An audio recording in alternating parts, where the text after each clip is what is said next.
Today, Precarious plays Metroid Prime 3, Corruption. This doesn't seem normal. This doesn't seem like... that feels... It's new, and I've got the beam for it now. Is this really where I go? Ooh. I think these floaty bugs might be one of my favorite things in this game. Yeah. They're a little slow, but they're also fun. I just find them one of the pieces that reminds me of how magical this game's universe can feel sometimes. Yeah. Amidst all of the technology. It's like that really fun blend of weird biology and cool technology. And this, it just seeing that when we turned the game on today made me remember, like, why. Oh, Metroid is fun. Oh yeah, why I feel like that's been missing, because it really has, and it's okay. Like, maybe everything doesn't have to have that same aesthetic, but you know. Yeah. Anyway. And then we go into this room. After that little magical second. And it's this. So, Muir. No, this one's gonna be fun. I think this is one of the real nonsensical ones. Yeah. Where you just have to kind of assume that maybe, like... What did that... Samus is in direct control.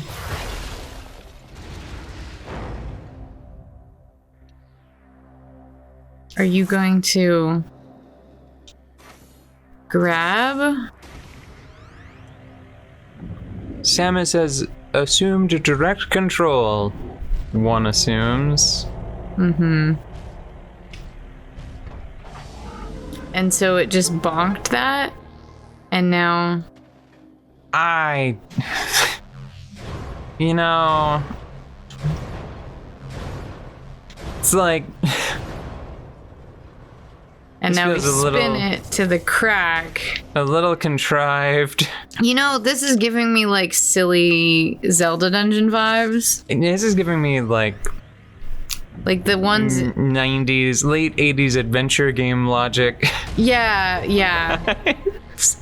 Yeah, which I appreciate in other contexts. This is like one of my favorite things, and they're making it weird. And it's like every time I come home with a chocolate chip cookie that isn't a chocolate chip cookie and then try to share it with you.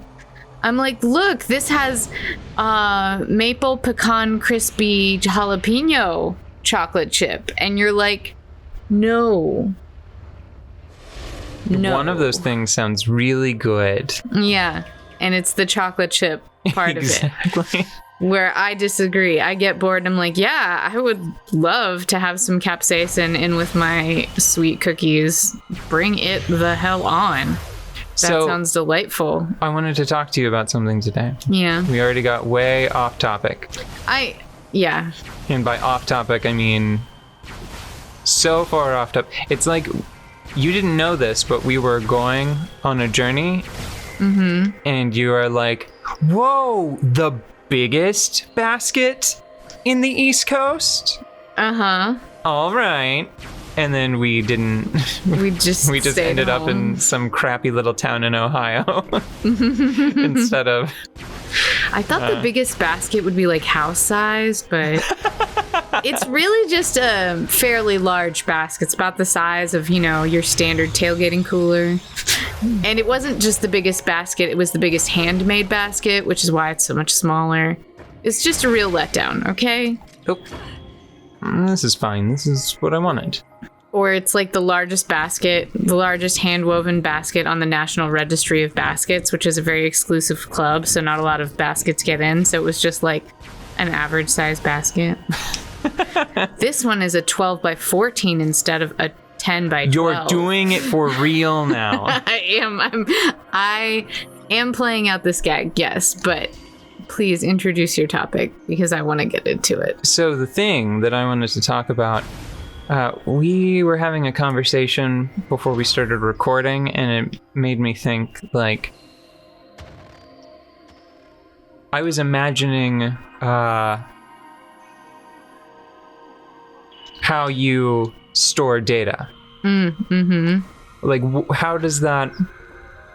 What would, like, the Pixar version of the inside of your mind look like? What would, if it were a Pixar movie and we had the archives of... Like, oh gosh, what... Inside Out is the one, right? And in that one, everything is marbles. Yeah. And everybody's insides are marbles in that one, but like, what if everybody had different insides? I think that I think we should trade. Yeah, that's the plan.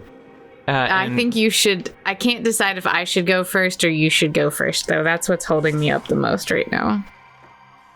Because I have an idea. What's holding me up is I'm worried that I kind of borked something.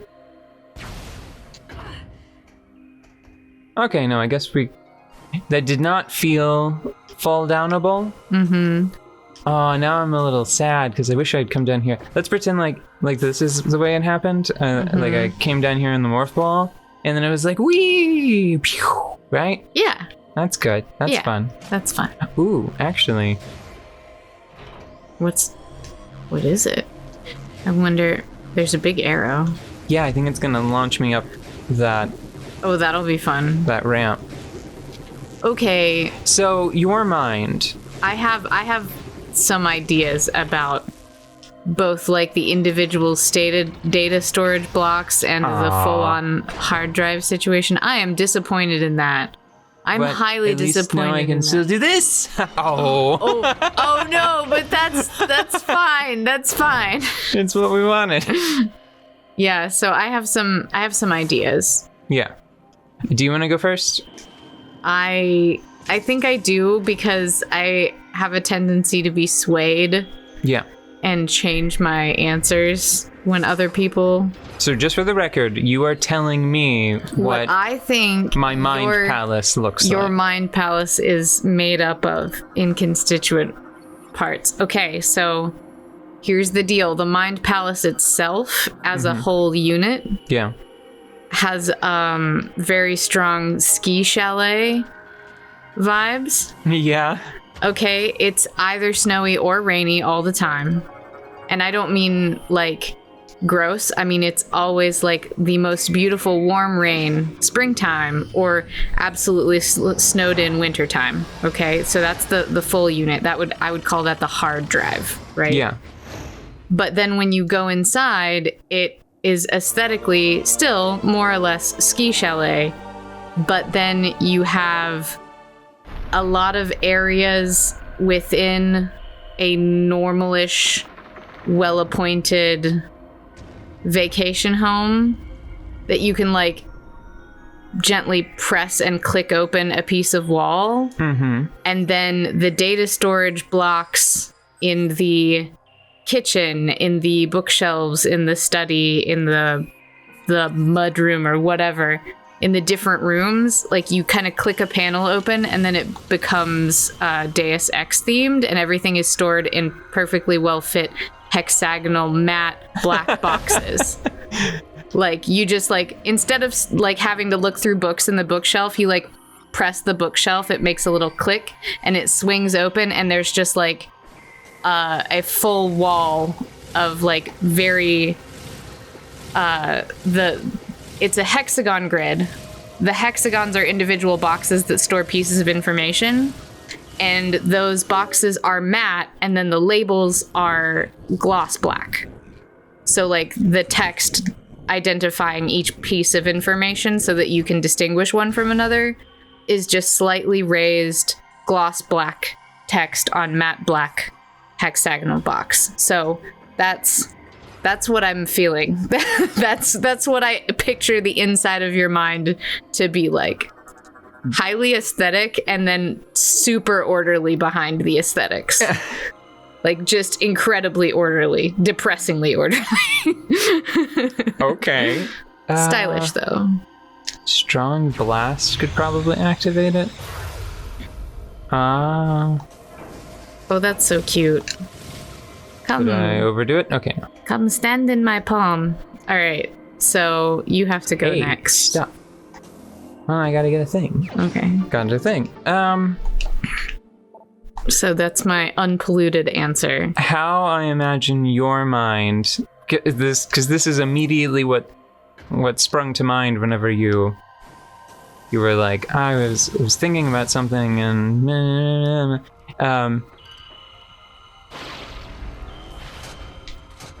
whenever it was time to deliver the information, right? Mm-hmm. A robed figure, like in a nice forest green robe, like basically some Lord of the Rings music starts playing, and then this like halfling height figure winds up having to like run through the forest glade with like a stone tablet to deliver it to like this warm little hut with like this little billow of smoke coming out of the chimney, and just delivering it to other just cutely robed little forest fairy friends. And like that's the information exchange network. It's like this network. It's a crew of fae folk. Yeah. It's a crew of forest fae. Basically, that just shuffle files around for me. It's basically through the Shire. Yeah. Through the Shire.